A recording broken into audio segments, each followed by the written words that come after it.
اعتکاف ایک عظیم عبادت ہے۔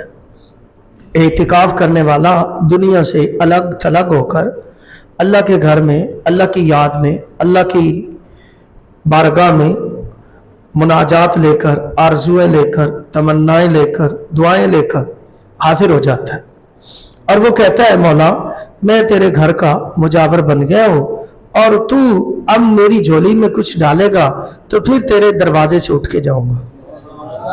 تو یہ اعتکاف کرنے والے اللہ کو بڑے پسند ہوتے ہیں۔ اللہ تعالیٰ دو نبیوں کو حکم دیتا ہے۔ کون سے نبی؟ ایک خلیل اللہ اور ایک ذبیح اللہ۔ ایک کا نام اسماعیل علیہ السلام، ایک کا نام جناب ابراہیم علیہ السلام۔ دو عظیم نبیوں کو اللہ فرماتا ہے آپ میرے گھر کی صفائی کریں۔ کس مقصد کے لیے؟ للطائفین، وہ لوگ جو میرے گھر میں آ کر طواف کریں گے۔ دوسرے کون لوگ؟ والعاکفین، ان کے لیے میرا گھر صاف کریں جنہوں نے آ کر میرے گھر میں اعتکاف کرنا ہے۔ والرکع السجود، اور کون لوگ؟ فرمایا جو لوگ آ کر میرے گھر میں رکوع کریں گے، سجدہ کریں گے، ان کے لیے آپ دونوں عظیم الشان نبی جا کر میرا گھر صاف کریں۔ ان کے آنے سے پہلے رکوع کرنے والا کوئی آئے، سجدہ کرنے والا آئے، اعتکاف کرنے والا آئے، ان کے لیے میرے گھر کو صاف کریں۔ طواف کعبہ کرنے والوں کے لیے میرے گھر کو صاف کریں۔ نبیوں کو اللہ حکم دیتے، یعنی اعتکاف کرنے والوں کی اتنی شان ہے کہ طواف کے بعد اللہ نے نماز سے بھی پہلے اعتکاف کرنے والوں کا ذکر کیا۔ کیوں؟ نماز پڑھنے والا آتا ہے، نماز پڑھ کے چلا جاتا ہے، لیکن اعتکاف کرنے والے کا وہ گھر بن جاتا ہے۔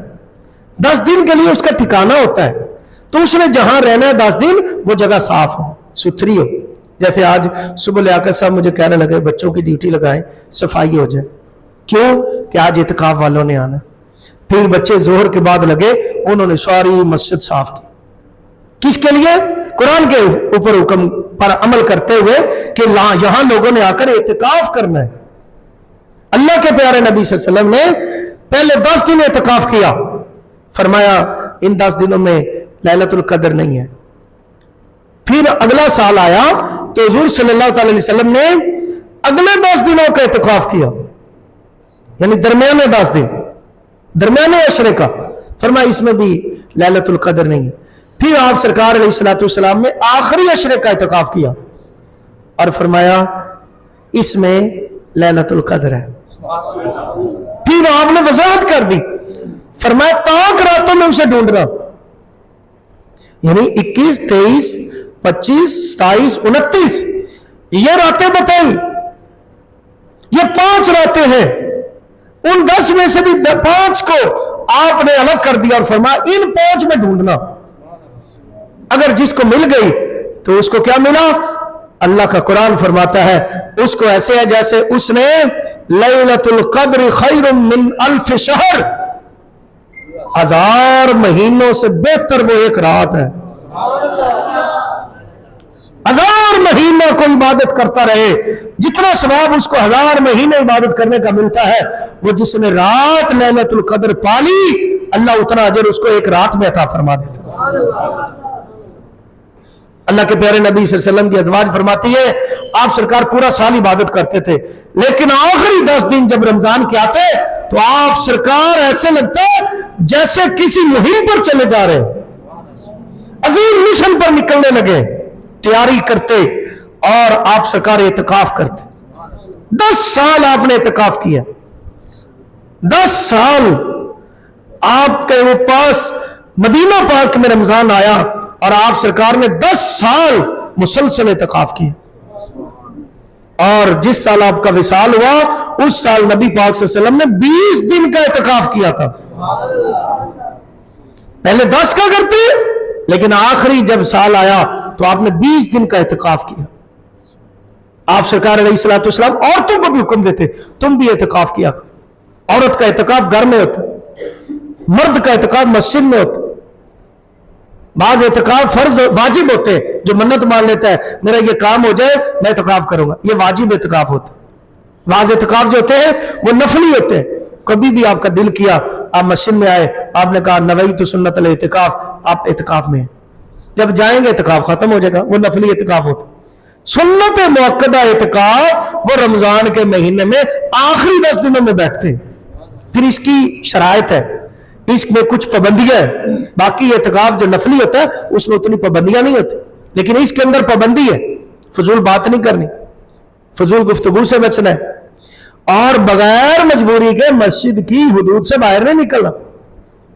قضاء حاجت کے لیے جا سکتے، یہ چونکہ فنائی مسجد ہے یہاں غسل بھی کر سکتے۔ اگر یہاں اندر والا دروازہ نہ ہوتا، باہر سے جانا ہوتا تو عمومی غسل نہیں کر سکتے تھے، وہی غسل کر سکتے تھے صرف جو واجب غسل ہوتا ہے۔ فضول واش روم میں نہیں کھڑے ہو سکتے، وہاں جو ہی جانا ہے غسل خانے سے آپ قضاء حاجت کرنے گئے فوری واپس آنا، صفائی کا خیال رکھنا، جہاں بیٹھنا صفائی کا خیال رکھنا، لڑائی جھگڑے سے باز رہنا، دنیا داری ادھر نہیں ہے۔ اللہ کے گھر میں آ گئے، یہ بڑے بادشاہ کا گھر ہے، اس کے گھر میں افراتفری نہیں ہے، باہر افراتفری جو مرضی ہو، لیکن اللہ کے گھر میں بس ایسے مانگتے آئے ہیں، مانگتے رہنا، کتنا مانگنا، مانگتے ہی رہنا، کتنا مانگے، بس مانگتے رہو، دن رات مانگتے رہو، دن رات مانگتے رہو، جو دل میں آتا ہے وہ اس سے مانگتے رہو۔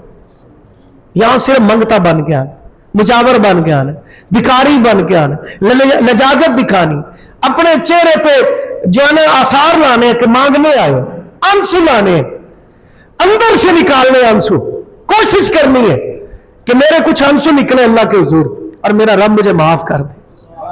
ہمیں پتہ نہیں ہم کتنی خطائیں کرتے، ہمیں اندازہ نہیں، ہم کہاں غافل ہیں، ہم کہاں گناہ کرتے، ہمیں علم نہیں ہے، لیکن جو اعتکاف کرے وہ اپنے سارے گناہ معاف کروا کے جائے،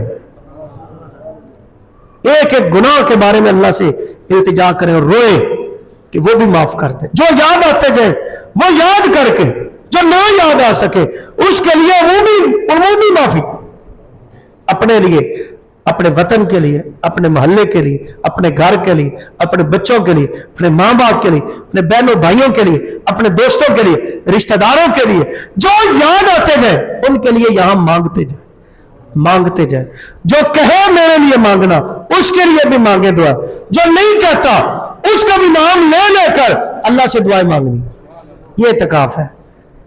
اللہ تعالیٰ کی بارگاہ میں دعا ہے اللہ رب العزت ہم سب کو عمل کی توفیق دے، دین کی سمجھ دے۔ جو ہمارے بھائی اعتکاف کرنے آئے ہیں اللہ تعالیٰ ان کا یہ اعتکاف ان کی بخشش کا ذریعہ بنائے، ان کی مغفرت کا وسیلہ بنائے، ماں باپ کی بخشش کا وسیلہ بنائے۔